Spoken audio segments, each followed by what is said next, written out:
Import, reset. I'd stay away from that too.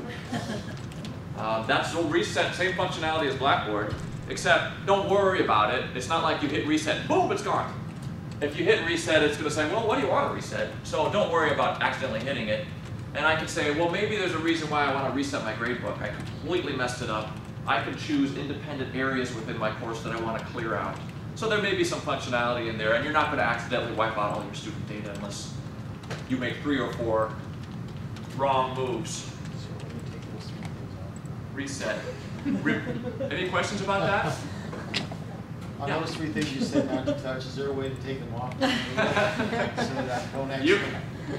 You would have to click again and again. I mean, even at the backup, what backup, which course? I want this course back. So it's not something that'll happen by accident. And until we figure that out, I mean, because that's my impulse too. But as we are exploring and as we get more faculty feedback, there seems to be, because I thought we would turn off assigned roles, but no, there's reasons why we might want faculty to use that. And as far as I know, we can't selectively disable. We either choose it for everyone or for no one. We put it like red. Don't click here. Mike, don't touch that. Customize that link for Mike. If it comes into something, maybe we do that. I'm just asking what everyone else is thinking. Reports. These are very nice. You can choose to see a whole class. You could say, I want to see the forum postings that Bobby has done. I can choose individual students, course, which people, which groups, what dates, what range of dates, which activities, forums, postings, quizzes, what have they been doing, and I can run a report on that particular student or that group of students and see what's happening inside my class. So some very nice functionality there with reports that you can customize, and then some of the primary standard out-of-the-box reports that you'd run that cover your entire course. What's happening in my course right now, live logs, hours, activity reports, general, what's happening, and you can see trend lines and line graphs, and you can see, and that'll help you actually analyze your course delivery, because you can see, like I can say I want to see from Monday through Friday, and I want to see where is my class, where's their activity, and then you can make adjustments with what you deliver, and okay, now see, nope, now I'm going to want that quiz due here, so that I get activity spread, so they're not all cramming here. So there are different ways for you to use this information to help you alter your course delivery and design. Or maybe find one person that might not have entered into any activity thus far in your semester. We don't have too many students like that, but you might have one. And so yeah, you have that same sort of Big Brother ability to know if a student said that they logged in. No, he didn't. Through this tool. Those are reports. Questions is the next tool. So kind of different in that in Blackboard, questions, which is basically quiz questions, were a part of the quiz tool. So you went to quizzes, and then you built quiz questions inside your quiz tool. This is different. This is an area, basically, this is where you just build quiz questions. And here's another time when I'd like to say, and magically, it happens without any effort at all. Nope.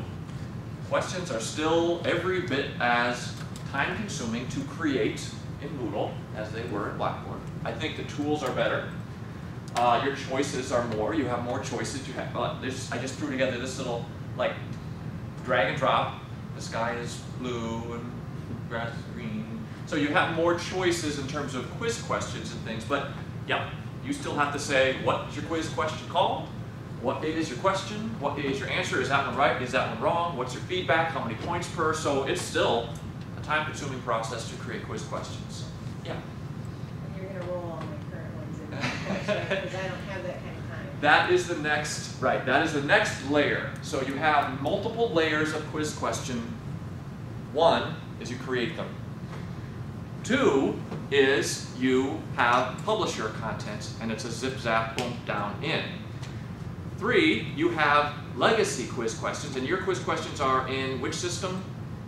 Blackboard. If any of you have quiz questions in Blackboard, let Jordan know. A spreadsheet was sent out a few weeks ago saying, and you're on it, you're golden. If you have quiz questions, See, that's the problem with Blackboard, among many other things, is that they encrypt everything. So there's no way to pull those quiz questions out other than a mind-numbing copy and paste process. We have, through Moodle Rooms, offers a service. Your course gets converted into the new system. It's $50 a pop, which is why we didn't do it for everyone, because there's a lot of courses with quiz questions that are garbage.